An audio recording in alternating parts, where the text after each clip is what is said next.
I learned my place in the family long before I learned algebra. It wasn't written down or spoken outright at first. It lived in the pauses, those tiny silences that followed when I spoke, the way conversations gently steered away from me, like I was a fragile object no one wanted to break by acknowledging too directly. In our house, my sister was the sun. Everything revolved around her. I was the shadow that appeared only because she existed. My parents loved order, success, and things that looked impressive from the outside. Our New York home was massive, polished, and cold, more museum than family space. Every wall held evidence of my sister's brilliance, framed certificates, trophies, acceptance letters. Harvard came later, but even as a child, it was obvious she was destined for somewhere grand. "Your sister has a gift," my mother used to say, her voice warm with pride. "And you," my father would respond, usually without looking at me, "need to try harder." I did try. I just didn't try loudly. I struggled in school, not because I didn't care, but because I processed things differently. I needed time. Silence. Space to think. But our house didn't reward patience. It rewarded speed and spectacle. My sister raised her hand before the question was finished. I waited, afraid of being wrong. Eventually, they stopped waiting for me altogether. At family gatherings, relatives asked my sister about her grades, her future, her goals. When they turned to me, it was always softer, almost apologetic. "So, what do you like?" they'd ask, as if expecting nothing impressive. Once, I overheard my father laughing with an uncle in the kitchen. "She got all the brains," he said, nodding toward my sister's voice in the other room. "This one's just, well, not everyone can be smart." That was the first time I heard it said out loud. The dumb one. The label settled on me like dust, quiet, invisible, and suffocating. I learned how to sit in the background. How to smile at jokes made at my expense. How to clap the loudest for my sister so no one would notice the hollow feeling in my chest. Being ignored hurt less than being compared. At night, I stayed awake long after the house went silent. I read whatever I could find, not for praise, but for peace. Books didn't rush me. Screens didn't sigh when I took too long to understand.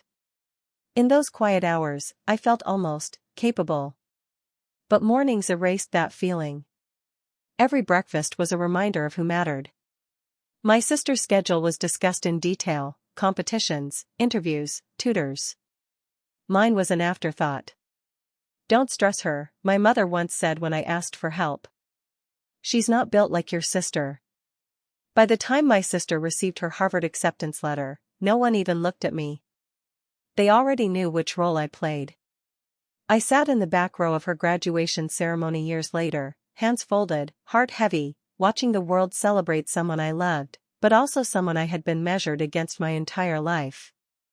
I didn't know then that silence had been preparing me for something else. I only knew I had spent my whole life being unseen, and that one day, that would change. The graduation ceremony felt less like a celebration and more like a coronation. Everything was perfectly arranged, rows of chairs aligned with military precision, white flowers lining the aisles, photographers circling like they were documenting history. My sister walked across the stage with effortless confidence, her name echoing through the speakers as the crowd erupted into applause. My parents stood, clapping harder than anyone else, pride radiating from them like light. I remained seated in the back row. Not because there wasn't space up front, but because I had learned where I belonged. From there, I could watch without being watched. I could exist without disrupting the story everyone else had already written. After the ceremony, we gathered in a private hall reserved just for family and close friends. Crystal glasses caught the light, and soft music played in the background. My sister moved through the room gracefully, accepting praise like it was something she had always known she deserved. I didn't resent her for it. None of this was her fault. She had simply been loved loudly. My father raised his glass, and the room fell silent. "I want to say a few words," he announced, his voice steady, practiced. He stood beside my sister and placed a proud hand on her shoulder. Today marks not just her graduation, but the future of our family. My chest tightened. She has worked hard, and she has earned what comes next, he continued. Which is why her mother and I have decided that she will inherit the estate, the Manhattan residence, our investments, everything we've built. A murmur rippled through the room. $13 million, he added, smiling. And of course, the Tesla is already in her name. Applause exploded around me. Glasses clinked. Someone cheered. I didn't move. It wasn't the money that hurt. It was the certainty with which he said it, like my existence didn't require explanation. Like there had never been another option. No one looked at me. Not once. I felt something inside me go very still, like a door closing quietly so no one would hear it slam. I folded my hands tighter in my lap and focused on breathing. I had survived worse than this. At least this time, the rejection was honest. That's when the doors at the back of the hall opened. At first, I thought it was another guest running late. But the man who walked in didn't blend in. He moved with purpose, scanning the room only briefly before his eyes locked onto mine. Not my sister. Not my parents. Me. My heart began to race. He walked past the crowd, past my parents, past my sister still glowing under the spotlight, and stopped directly in front of me. Without a word, he placed a thick envelope into my hands. I looked up, confused. He leaned down slightly, his voice low enough that only I could hear. Now's the time to show them who you really are. Then he straightened, turned, and walked out the same way he came in. The room slowly returned to its noise, unaware that anything unusual had happened. My parents were distracted. My sister was laughing. No one noticed me sitting there, staring at the envelope like it was breathing. My name was written on the front. For the first time that day, maybe for the first time in years, I felt something shift inside me. Not anger. Not fear. Possibility. I didn't open the envelope right away. I just held it, feeling the weight of it in my hands, realizing that maybe the story they had told about me wasn't finished after all. And maybe, just maybe, it had never been theirs to tell. I slipped out of the hall quietly, the envelope pressed against my chest like a secret heartbeat. No one noticed me leave. They never did. The laughter and music swallowed the sound of the door closing behind me, and for the first time that day, the silence felt kind. I found an empty corridor lined with tall windows overlooking the city. The skyline stretched out before me, sharp and endless, as if reminding me how small one family really was. My hands trembled as I finally opened the envelope. Inside were neatly arranged documents, heavier than paper had any right to be. Contracts. Letters. Legal seals. At first, I didn't understand what I was looking at.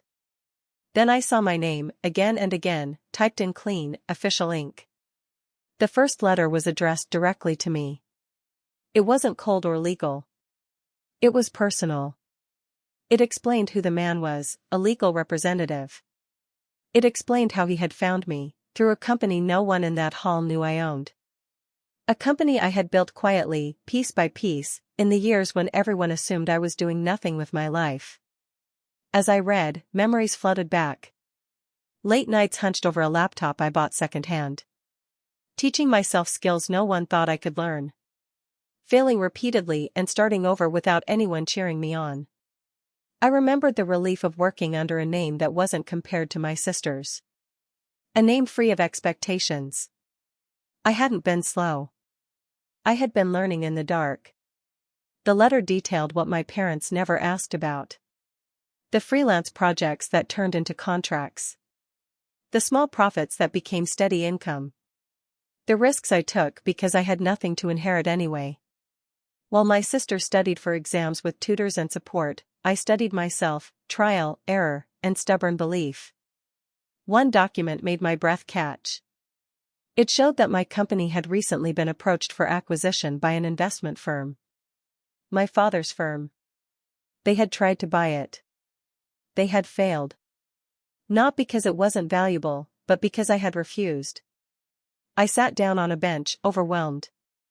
All those dinners where my father talked about real intelligence and real success. All those times he dismissed me without knowing he was speaking about something I had already achieved. There was no anger in me. Just a strange, aching clarity. They never bothered to learn who I was because they thought they already knew. The final letter was handwritten. It explained why the man had come today, of all days. My sister's graduation had made the news. The inheritance announcement had been public. The timing mattered, not for revenge, but for truth. You don't owe anyone humiliation, the letter said. But you do owe yourself honesty. I folded the papers carefully, my hand steady now.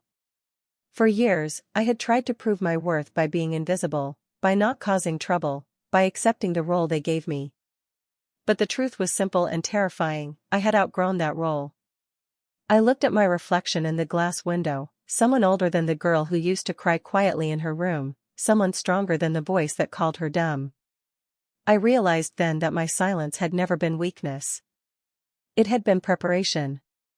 And when I walked back toward the hall, envelope in hand, I knew one thing with absolute certainty. They were about to meet the version of me they never bothered to see. When I walked back into the hall, nothing had changed, and yet everything had. The music still played softly. Laughter still floated through the air. My sister stood near the center of the room, glowing with attention, my parents beside her, soaking in the admiration as if it were their own achievement. For a moment, I hesitated at the doorway, that old instinct urging me to stay invisible. Then I felt the envelope in my hands. And I stepped forward. I didn't raise my voice. I didn't demand attention. I simply spoke. "Dad," I said. The word felt strange, heavier than usual. He turned, surprised, as if he hadn't expected me to exist outside the back row. Conversations around us slowed.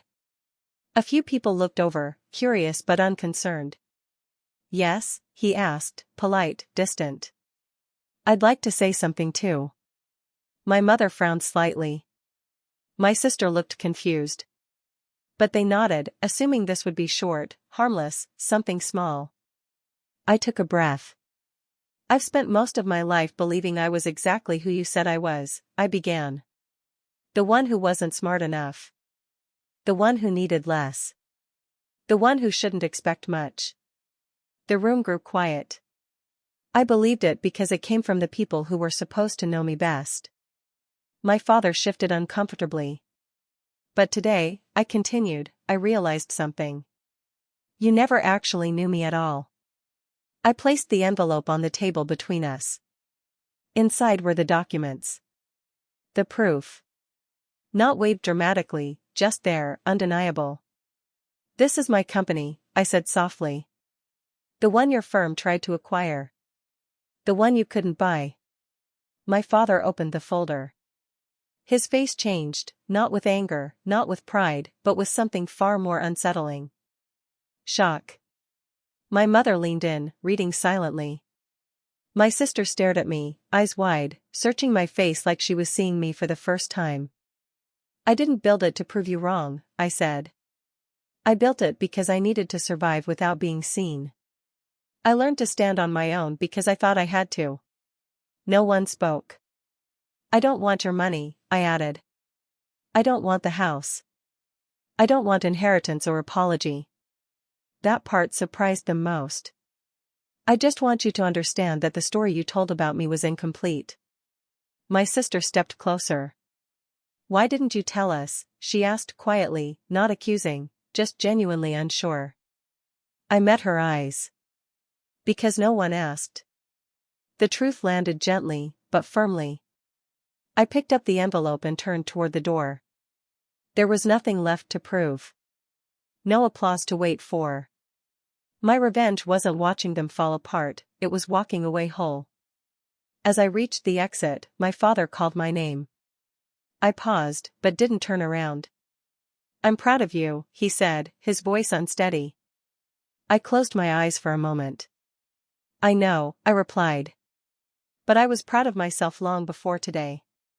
Outside, the city welcomed me with noise and motion and possibility. For the first time, I didn't feel like the girl in the back row. I felt like the author. Quiet had never meant empty. Silence had never meant small. And being underestimated had turned out to be the greatest freedom of all.